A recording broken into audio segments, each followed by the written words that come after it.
to shift under different circumstances. It depends. I didn't see Hillary out in front of this 6 months ago.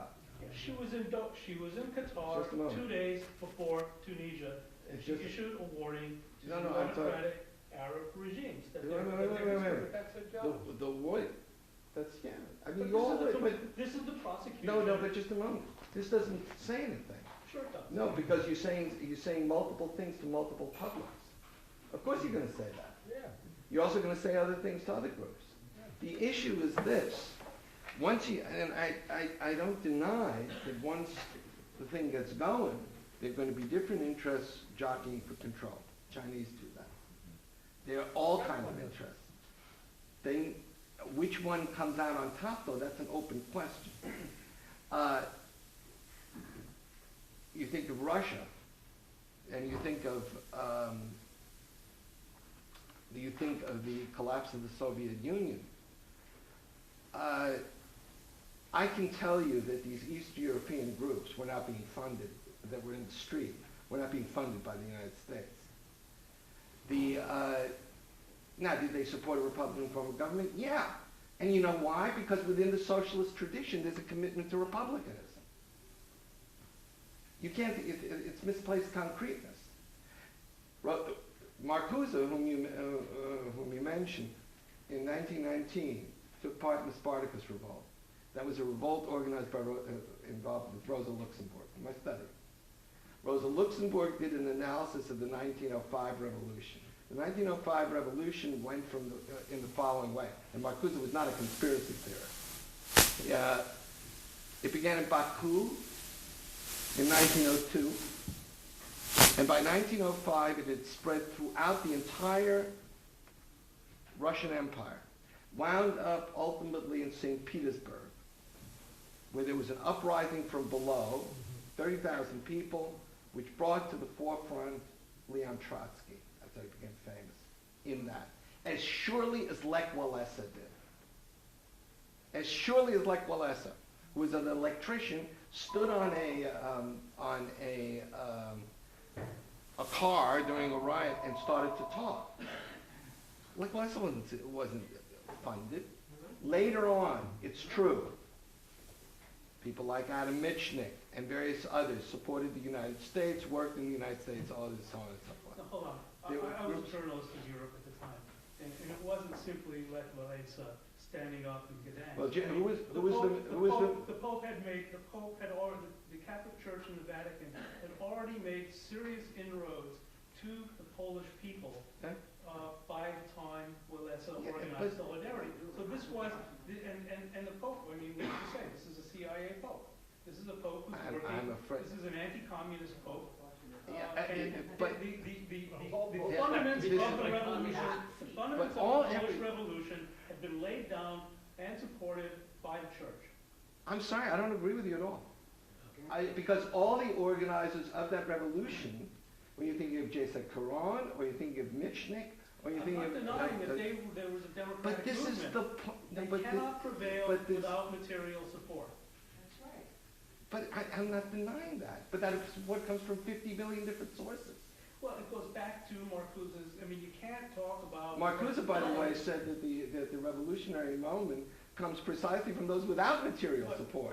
Marcuse also said that the revolutionary moment is past. Yeah, but there's that if the one-dimensional man, it's all over.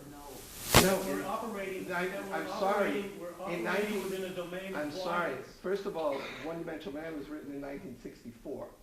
He wrote afterwards. You can check an essay on liberation, which was in '68. Well, then you know that this was a support for the revolution in France in '68. You also note it came. It came. There was no revolution in France. It was the greatest year of strikes in the history of France. Yeah, but what changed? The government fell. Pompidou and de Gaulle fell out of power. De Gaulle ran away. Now you can say that nothing. All of this misses the point. The point of them is that you're going to have conflicting groups jockeying for power, seeking to give support. But none of this is reducible to the actual movement. This only matters once the institutional debate starts, which means that the revolution's underway. That's when it matters. And there, like I said, there are no guarantees one way or the other how this turns out. Well, the fact is that, I mean, my problem, and I don't dispute anything you're saying, my problem is that I don't recognize a movement like this until they start talking about real, material, philosophical issues, such as the abolition of private property, such as communist society. They don't get there. They don't get there because they don't need to get there, and they're not paid to get there. No, they may not ever be at the stage where they can get there. That's also possible. Rosa Luxemburg did not call for any of that in the mass strike. She called for, excuse me, she called for a republic. That was her demand. That was the demand of the people in Eastern Europe.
programs.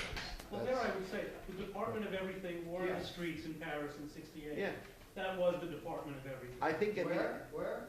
Paris streets in '68. Paris, Greece, and Streets. Streets. Streets in 1968. Yeah, Yeah, The Department of 1968, Everything. 1970 was the defining moment Yeah. in the evolution of the zeitgeist. well, It's not ever brought up. if I in can, those terms. yeah. It's called In sex, the drugs, in the and rock and academy roll. itself, though, there are interdisciplinary programs, but you're right. For the most part, it's ever more narrow. It's ever more specialized. In German, you have the term Fachidiot, What's that? which means you're a disciplinary idiot. In other words, the only thing you know is your particular specialty, and nothing And that's else. called scholarship. And That's that's called called, creative thinking. Where unfortunately. you can know everything about some little thing. Let's Bertrand Russell. We know a Yeah. lot more about this than that. What- One and two. What you just described among you all sounds very much like that old tale about the scholarly blind men who were going to describe an elephant. Yeah, and that. And one man was sure that. And you know what Harold suggested, just before you point, what Harold suggested is part of the problem with making sense of what's happening now in the Middle East, or in Tunisia and these other countries, because all you have are these specialists on one country, and you look at foreign affairs, the last two issues of foreign affairs. There's a thing that was coming out, The World Ahead. Nothing's talked about. None of this is mentioned. It's the lead article in Foreign Affairs. When you talk about the specialists in the Middle East arena, one question that has occurred to me as you talk of Tunisia and Egypt, Jordan, Yemen, is that great maverick that's squeezed in between Tunisia and Egypt, Mr. Gaddafi, and his very, very different take on politics and economics. He's a very complicated character, Gaddafi. I mean, there's also a kind of, he's no picnic, put it to you that way. And he's authoritarian, and he's clearly megalomaniacal, and he's clearly Harold's friend, and he's also the possibility of political opposition in Libya is non-existent. On the other hand, you can say this: the wealth has been spread out. Yeah. He's done that, and he's played a very, very significant role in the periods of peace in the Sudan that existed. He did. He set up a number of conferences, the most successful ones. And But- at the level of economic theory, he's defied or challenged the labor theory of value by which you're going to distribute buying power to the masses of the world through their labor participation, Yeah. and says that the capital assets have to be owned, or sets a model, by everybody democratically as a way of distributing demand. Yeah, I And mean, we I haven't can't. gotten around to that in any of the political I can't entities of the speak. world. I can't speak to with that kind of expertise, which you need. I mean, you need expertise. It's just you shouldn't simply be a narrow disciplinary idiot. So that I can't speak to. But you may very My question is, in a movement for democracy, is there room for a theocracy? Can they both coexist? Can you have a theocratic state and a democracy at the same time? This is an incredibly deep question. Because in Egypt now, there's a, No, it's a very. I'm not kidding. That is a very. there's a secular, Wait, no. I forgot your name. I'm sorry. secular leadership, and there's a movement, which is it's a Muslim movement, is it to create democracy, or is it to create a theocracy? Can they both coexist? Here, it's actually, this is a great question, and I was trying to avoid it, actually. You have to deal with but- the reality. But you're absolutely right. Here's what I think, right? I've actually written about this also. It seems to me that if you're going to, let's say you make an argument that you want some kind of Islamic republic, right? To some degree, even a theocracy has to face certain questions. Let's say you have a country that's 95% Muslim. You have somebody who comes up with a heretical point of view. you have the question, even within this theocratic structure, how do you deal with it? Do you simply throw them into jail, stone them to death, what have you, or do you have different views? Or do you allow different views to flourish? The revolution in Iran, and that was squelched. You know what I mean? Everybody was on the side of the people. They really wanted to see the people win in this case, but all of a sudden that became very quiet. On that one, Who was it squelched by? The government, of course. Well, wait, by the theocratic government or the military? I would say the theocratic government. I can tell you the moment that it was squelched.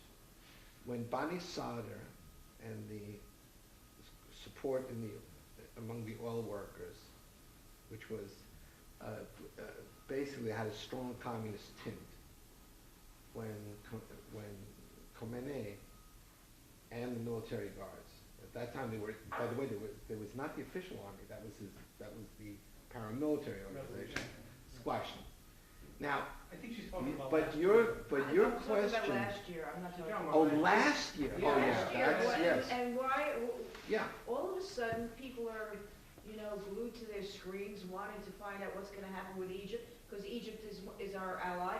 And here we have another state that there was a revolution that did not win in a potentially nuclear situation. Now, the United States is on the edge there too. Let me give you, I see what you're asking. My mistake.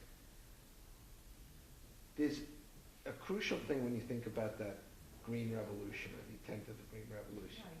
And the principal thing was they weren't, remember I said at the beginning, part of whether these movements will be successful is how clear they are about their goals.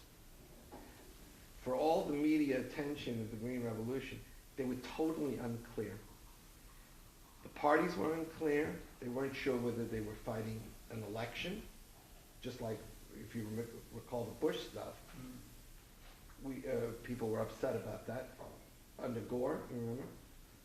Are they fighting the election? Are they opposing the regime? Are they opposing the leadership of the regime?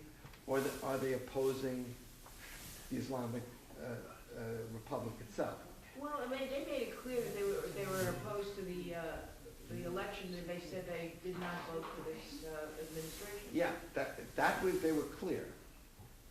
But they weren't clear with what wasn't clear is if they're going to take it to the next stage where they challenge the regime or the state. Lack of clarity wasn't the issue.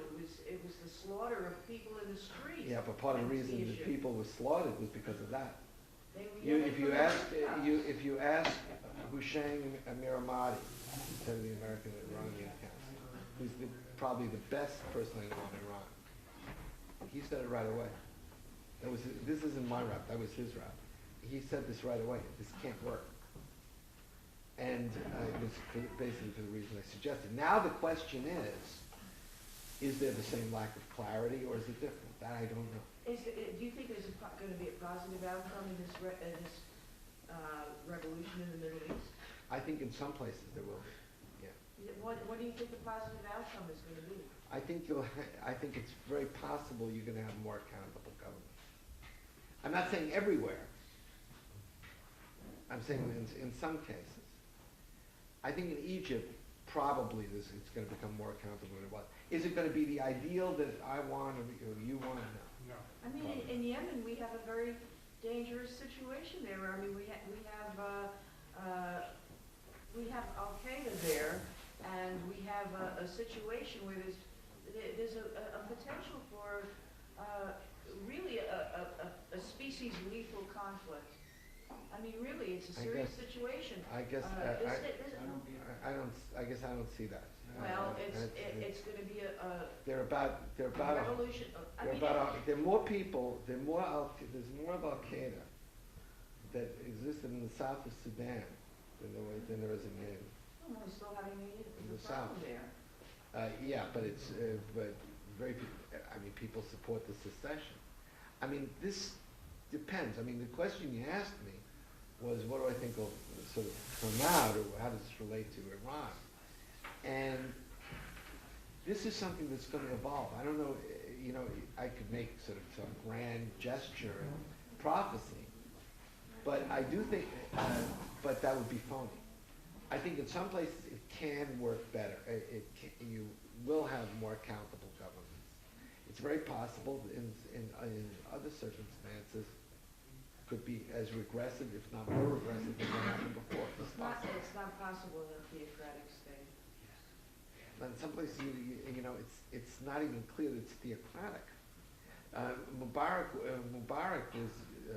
was considered previously, except for the last like 3 years. The issue is Shiite versus Sunni. That's the issue. Well, in most cases, you don't even have that fight because, or in a lot of cases, you don't even have that fight because of the tiny minority of the one against the great majority of the other. This is all context dependent. This depends on the structures and the structures of the religious structures, the political structures, even the economic structures. But the imponderable that this gentleman is talking about is literally what we don't look at, and that's the movements themselves. Now everybody's an expert. Nobody talked about this stuff. We're assuming there's only one movement. No, I'm not. No, he's assuming that these are popular movements. Yeah. I mean, what's interesting is that if you look if you basically saw some of the reports, not on American TV necessarily, but you know, you listen to some of the people in the street in Tunis. These are people with, I mean, even the kids are more educated and better educated than kids in this country. They can articulate, they have French lycée, baccalaureate education, they read philosophy, they understand politics, they've read Fanon, they've read Marx, If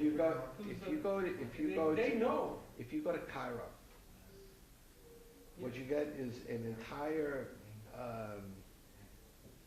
almost a population that lives on tents in cemeteries. They're not going to any lycée. In Yemen,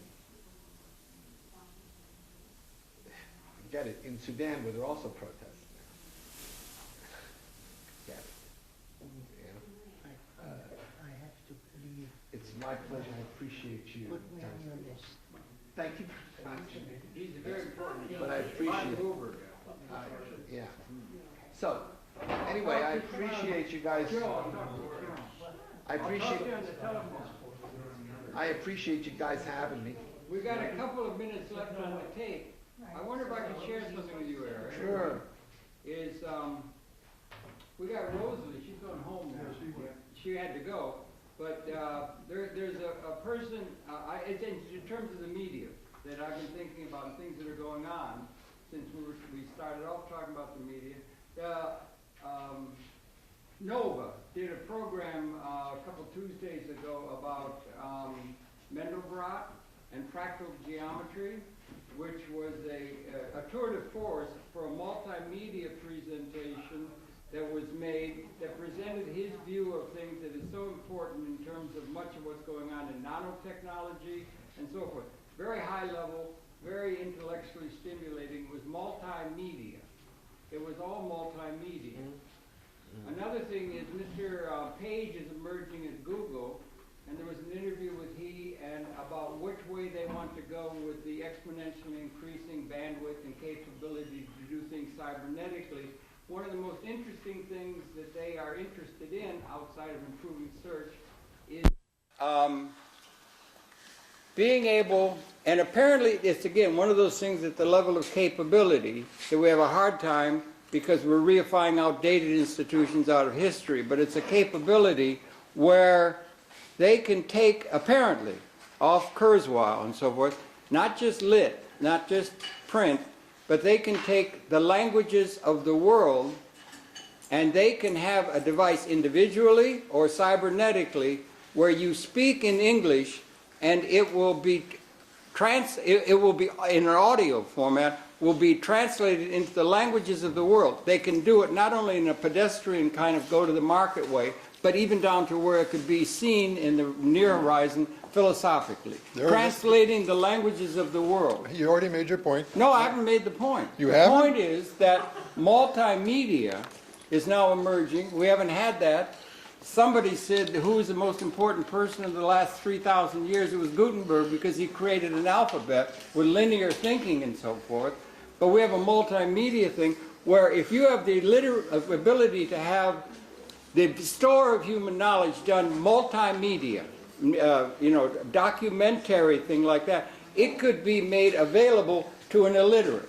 They would just be. They would no. It's an important point. You would be perceiving things the way we do as we walk through the world. Okay? They can do that now. So I wanted to make that point. I think there's a huge transformation toward multimedia as a way of communicating the store of human knowledge. We don't have it, and we should, but it's coming. Well, I just want to make that point. All the better. All the better. All you have to be able to do is talk. And then you could access media without all the strung-out linear thinking that came with the alphabet. Well, that's one of the major transformations that's going through and is blowing in the wind now with the possibility. And I do know 1,900 channels on cable television. There's nothing intellectual. There's nothing intellectual at all. Then make it so. Well, Make it so. I just wanted to make the point at the end of the paper. I think that's a great possibility. Well, thanks for having And me. I like you for bringing up the idea we may have, at the level of capability, transcended material scarcity in a realistic way. Thank you. Okay, I guess we've come to the end of the evening then. Appreciate it. Stephen, thank you so much My for coming pleasure. around. Absolutely. Absolutely. Really appreciate it.